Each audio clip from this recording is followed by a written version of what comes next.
Assalamualaikum warahmatullahi wabarakatuh. Kepada yang terhormat Bu Lailia Nurpatiningsih, MPD selaku dosen pengampu psikologi pendidikan dan teman-teman yang berbahagia. Puji syukur marilah kita panjatkan kepada Allah Subhanahu wa taala yang telah memberikan kesehatan, dan salawat serta salam marilah kita curahkan kepada Nabi kita, Nabi Muhammad SAW. Langsung saja kami akan mempresentasikan kelompok kami yang berjudul karakteristik perkembangan kognitif, sosial, dan moral. Friends sendiri diartikan sebagai individu yang memiliki usia yang sama atau berada pada tingkat kematangan yang sama.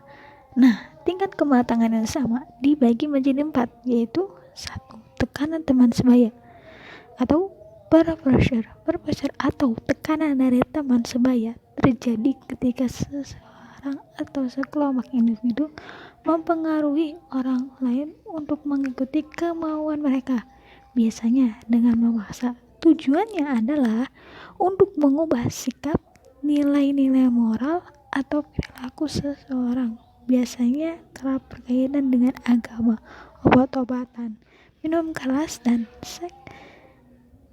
Yang kedua, karakteristik hubungan pertemanan.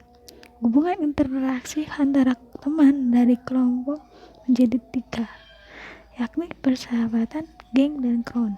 Dan yang ketiga, self-association.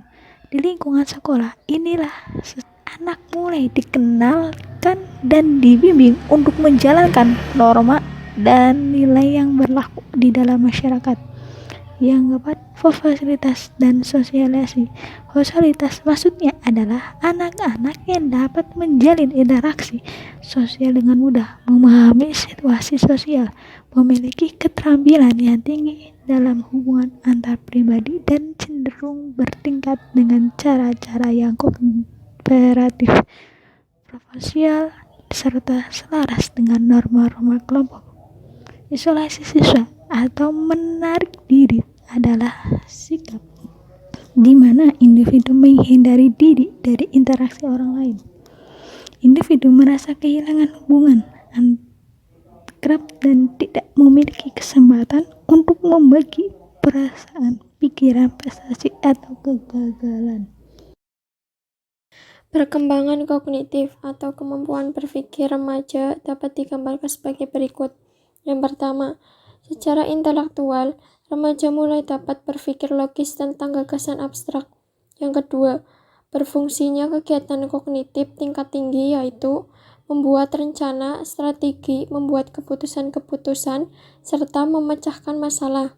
Yang ketiga, sudah mampu menggunakan abstraksi-abstraksi, membedakan yang konkret dengan yang abstrak.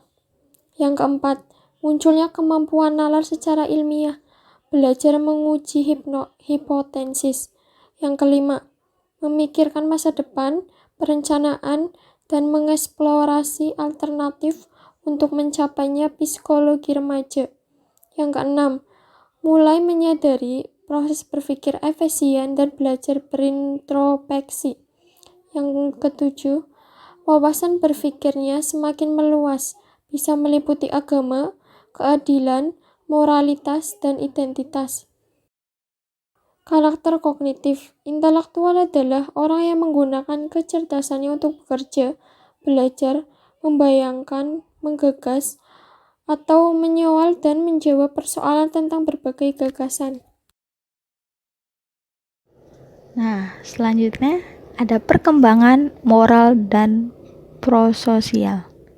Nah, perkembangan moral dan prososial dibagi menjadi 6 tahap.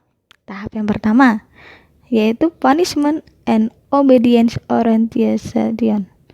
Tahap ini disebut juga moralitas heteronomi, suatu orientasi pada hukuman dan kepatuhan, penentuan benar atau salah didasarkan pada konsekuensi ragawi suatu tindakan. Dan tahap kedua, individualis, instrumental, purpose, and exchange. Tahap kedua disebut tujuan instrumental individualis dan pertukaran atau kebutuhan dan keinginan. Dan tahap yang ketiga, mutual interpersonal expectation relationship and interpersonal conformity. Tahap harapan, hubungan, dan penyesuaian antar pribadi mengejarkan suatu yang benar pada tahap ini berarti memenuhi harapan orang-orang lain, loyal terhadap kelompok, dan dapat dipercaya dalam kelompok lain. Nah, tahap yang keempat, social system and conscience, law and order. Tahap keempat adalah sistem sosial dan hati nurani. Mengajarkan suatu yang benar pada tahap ini berarti mengajarkan tugas kemasyarakatan dan mendukung aturan sosial yang ada. Tahap yang kelima, social contract or authority and individual right. Tahap ini adalah kontrak sosial dan hak individual yang dianggap benar. Menurut tahap ini adalah yang mendukung hak-hak dan nilai-nilai dasar serta saling menyetujui kontrak. Dan yang terakhir, tahap keenam adalah universal existential principles. Tahap ini adalah prinsip universal. Pada tahap ini, yang dianggap benar adalah bertindak sesuai dengan prinsip-prinsip pilihan sendiri yang sesuai bagi semua manusia. Proses pembelajaran dengan menggunakan pendekatan perkembangan moral kognitif. Moral ini sesuai dengan asumsi dan tujuannya, maka dipaparkan langkah-langkah prosedur pelaksanaannya. 1. Menghadapkan peserta didik dengan satu dilema moral dapat dilakukan dengan kegiatan lembar cerita, role playing, fragmen film, atau clipping koran. 2. Menetapkan posisi sementara. Guru memberi kesempatan pada peserta didik untuk menetapkan posisi sementara dirinya dalam dilema moral yang dihadapi dengan cara menuliskan posisinya. Kemudian guru mengelompokkan posisi yang sama. 3. Mengkaji penalaran atau perkembangan moral. Peserta didik dibagi ke dalam kelompok-kelompok kecil untuk mengkaji pertimbangan moralnya.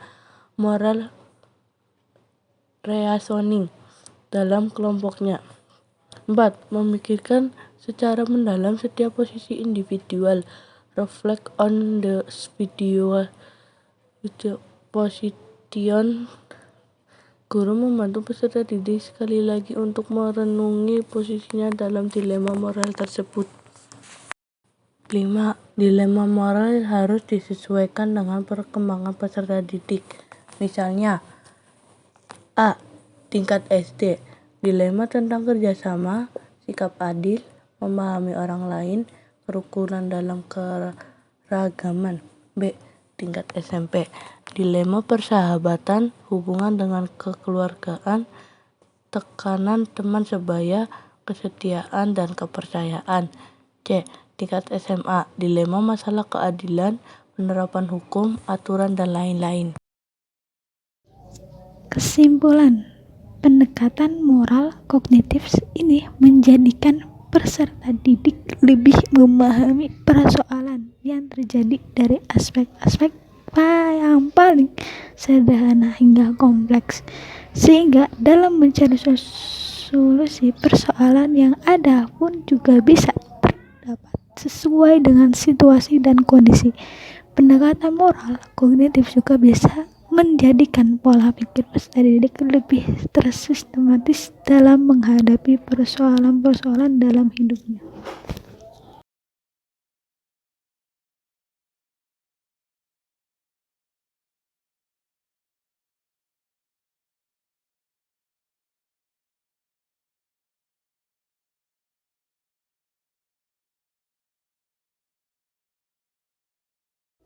Sekian presentasi dari kelompok kami. Apabila ada kata-kata yang kurang berkenan, mohon dimaafkan.